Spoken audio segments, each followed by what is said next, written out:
എല്ലാവർക്കും നമസ്കാരം. നാരായണീയത്തിന്റെ പുതിയൊരു ഭാഗത്തേക്ക് സ്വാഗതം. ഒന്ന് ആലോചിച്ചു നോക്കൂ, 1000 വർഷം കഠിനമായി തപസ്സനുഷ്ഠിച്ചാൽ എന്ത് സംഭവിക്കും? ഇന്ന് നമ്മൾ കാണാൻ പോകുന്നത് അതാണ്. സാക്ഷാൽ ബ്രഹ്മാവിന്റെ ആ ഒരു യാത്രയുടെ ഭാഗമാവുകയാണ് നമ്മൾ.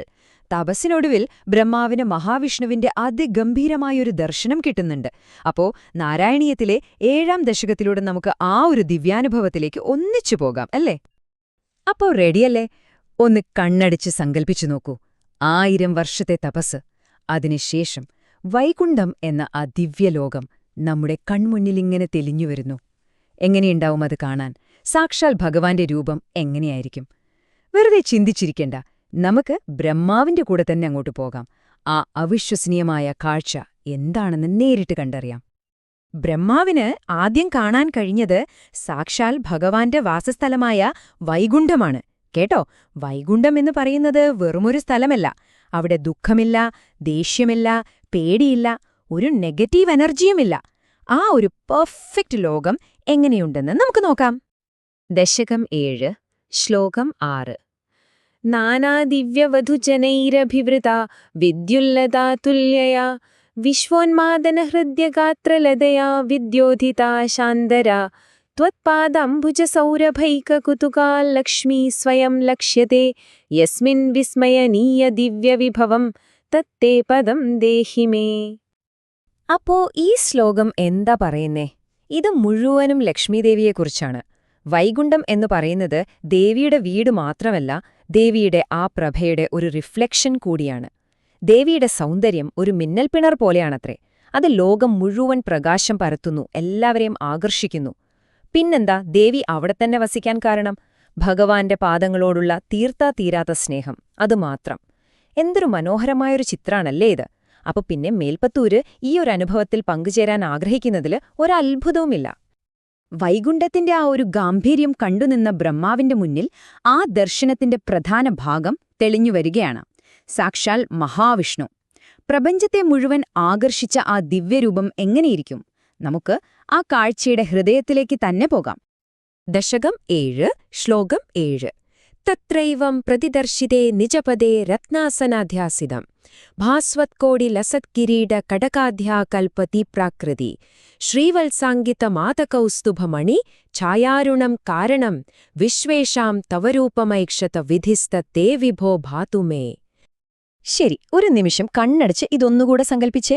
രത്നങ്ങൾ പതിച്ച് തിളങ്ങുന്ന ഒരു സിംഹാസനം, അതിൽ ഭഗവാൻ ഇരിക്കുന്നു. ഭഗവാന്റെ കിരീടത്തിന് കോടിക്കണക്കിന് സൂര്യന്മാരുടെ തിളക്കമാണ്.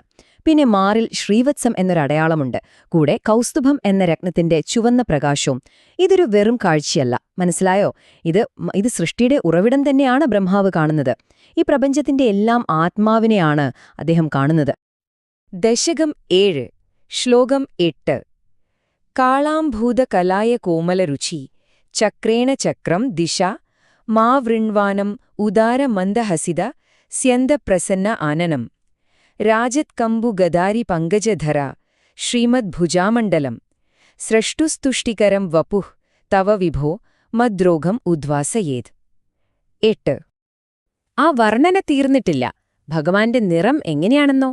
നല്ല കറുത്ത കാർമേഘം പോലെയും നീല താമര പോലെയുമൊക്കെയാണ്. മുഖത്താണെങ്കിൽ എപ്പോഴും പ്രസന്നമായൊരു പുഞ്ചിരിയുണ്ട്. 4 കൈകളിലായി ശംഖ്, ചക്രം, ഗദ, താമര ഇതൊക്കെ പിടിച്ചിട്ടുണ്ട്. ഈ രൂപം കണ്ടപ്പോ സൃഷ്ടാവായ ബ്രഹ്മാവ് പോലും സന്തോഷം കൊണ്ട് മതിമറന്നുപോയി. അപ്പോ ഒന്ന് ആലോചിച്ചു നോക്കൂ, ആ കാഴ്ചയുടെ ശക്തി. ഇതിൽ രസകരമായൊരു കാര്യമുണ്ട്. മേൽപ്പത്തൂർ തന്റെ രോഗങ്ങൾ മാറ്റാനായി ഈ രൂപത്തോട് പ്രാർത്ഥിക്കുന്നുണ്ട്. അതെ, ആ ദിവ്യ സൗന്ദര്യത്തിന് നമ്മളെ എല്ലാവരെയും സുഖപ്പെടുത്താൻ കഴിയുമെന്നാണ് ഇത് കാണിക്കുന്നത്. അപ്പോ ഇത്രയും ഗംഭീരമായൊരു കാഴ്ച കണ്ടാൽ നമ്മളൊക്കെ എന്തു ചെയ്യും, അല്ലേ? സൃഷ്ടാവായ ബ്രഹ്മാവ് ഈ ദൈവിക സാന്നിധ്യത്തിന് മുന്നിൽ എന്തു ചെയ്തു? അതിലും പ്രധാനമായി ഭഗവാന്റെ മറുപടി എന്തായിരുന്നു? ആ ഒരു സംഭാഷണത്തിന്റെ ക്ലൈമാക്സിലേക്ക് നമുക്ക് പോകാം. ദശകം 7, ശ്ലോകം 9. ദൃഷ്ട്വാ സംഭൃത സംഭ്രമഃ കമലഭൂസ് ത്വത്പാദപാഥോരുഹേ ഹർഷാവേശവശംവദോ നിപതിതഃ പ്രീത്യാ കൃതാർത്ഥീഭവൻ ജാനാസ്യേവ മനീഷിതം മമ വിഭോ ജ്ഞാനം തദാ പാദയ ദ്വൈതാദ്വൈതഭവത്സ്വരൂപ പരം ഇത്യാചഷ്ട തം ത്വാം ഭജേ. ബ്രഹ്മാവിന്റെ പ്രതികരണം എന്തായിരുന്നുവെന്നറിയോ? അത്ഭുതം, സന്തോഷം, തന്റെ ജീവിതലക്ഷ്യം ഇതുതന്നെയാണെന്ന് തിരിച്ചറിഞ്ഞ അദ്ദേഹം ആനന്ദം കൊണ്ട് മതിമറന്നു. ഭഗവാന്റെ കാൽക്കൽ വീണ് നമസ്കരിച്ചു. എന്നിട്ട് അദ്ദേഹം ഒരു വരം ചോദിച്ചു. എന്താണെന്നോ? പ്രപഞ്ചം സൃഷ്ടിക്കാനുള്ള അറിവ് മാത്രം പോരാ, അതിനപ്പുറം ഭഗവാന്റെ യഥാർത്ഥ സ്വരൂപം എന്താണെന്നുള്ള അറിവുകൂടി വേണം. അതായത് ഭഗവാന്റെ ദ്വൈതവും അദ്വൈതവുമായ ഭാവങ്ങളെക്കുറിച്ചുള്ള ആഴത്തിലുള്ള ജ്ഞാനം. ശരിക്കും ജ്ഞാനത്തിനു വേണ്ടിയുള്ള ശക്തമായൊരു പ്രാർത്ഥന തന്നെയാണത്. ദശകം 7, ശ്ലോകം 10. ആതാമ്രേ ചരണേ വിനമ്രമധതം ഹസ്തേന ഹസ്തേ സ്പൃശൻ ബോധസ്തേ ഭവിദാന സർഗവിധിഭിർബന്ധോപി സഞ്ജായത്തെ ഇത്യാഭാഷ്യഗിരം പ്രതോഷ്യനിതരാം തച്ചിത്തഗൂഢാ സ്വയം സൃഷ്ടൗ തം സമുദൈരയഃ സ ഭഗവന്നുല്ലാസയോല്ലാഘതാം. ഭഗവാന്റെ മറുപടി എങ്ങനെയുള്ളതായിരുന്നു?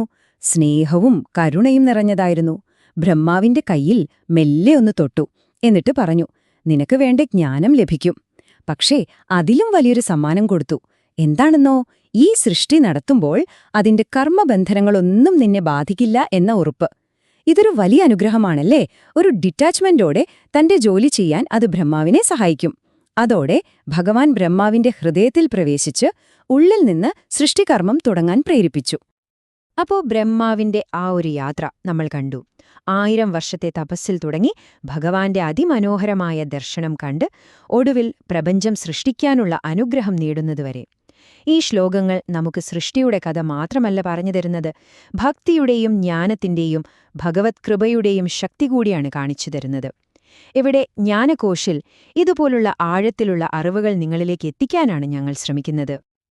ഈ വീഡിയോ കണ്ടതിന് ഒരുപാട് നന്ദി. ജ്ഞാനകോശ് ഒരു ബഹുഭാഷാ ചാനലാണ്. ഇവിടെ ഞങ്ങൾ ഇംഗ്ലീഷ്, ഹിന്ദി, മറാഠി, തമിഴ്, ഗുജറാത്തി, മലയാളം, ബംഗാളി അങ്ങനെ പല ഭാഷകളിലായി ആത്മീയ ജ്ഞാനം പങ്കുവയ്ക്കുന്നുണ്ട്. കൂടുതൽ ഭാഷകൾ ഉടൻ തന്നെ വരുന്നുമുണ്ട്. സനാതനധർമ്മത്തിലെ വിലമതിക്കാനാവാത്ത അറിവുകൾ വളരെ ലളിതമായും വ്യക്തമായും നിങ്ങളിലേക്കെത്തിക്കുക, അതാണ് ഞങ്ങളുടെ ലക്ഷ്യം. ഞങ്ങളുടെ ചാനലിൽ ശ്രീമദ് ഭാഗവതം, ഭഗവത്ഗീത, മഹാഭാരതം, ലളിതാ സഹസ്രനാമം, ദൈവത്തിന്റെ കുരൾ, മഹാരാഷ്ട്രയിലെയും ബംഗാളിലെയും സന്യാസിമാരുടെ കഥകൾ, പിന്നെ ആദിശങ്കരന്റെ ദിവ്യാവതാര കഥ, ഇതിനെക്കുറിച്ചൊക്കെയുള്ള വീഡിയോകൾ ദിവസവും നിങ്ങൾക്ക് കാണാം, അതും പല ഭാഷകളിൽ. അപ്പോ ഞങ്ങളുടെ ഈ ശ്രമം നിങ്ങൾക്ക് ഇഷ്ടപ്പെടുന്നുണ്ടെങ്കിൽ ദയവായി ജ്ഞാനകോശ് സബ്സ്ക്രൈബ് ചെയ്യുക.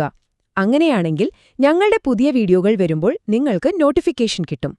പിന്നെ ഈ ദിവ്യമായ അറിവുകൾ നിങ്ങളുടെ കുടുംബത്തിനും സുഹൃത്തുക്കൾക്കുമൊക്കെ ലൈക്ക് ചെയ്യാനും ഷെയർ ചെയ്യാനും മറക്കല്ലേ.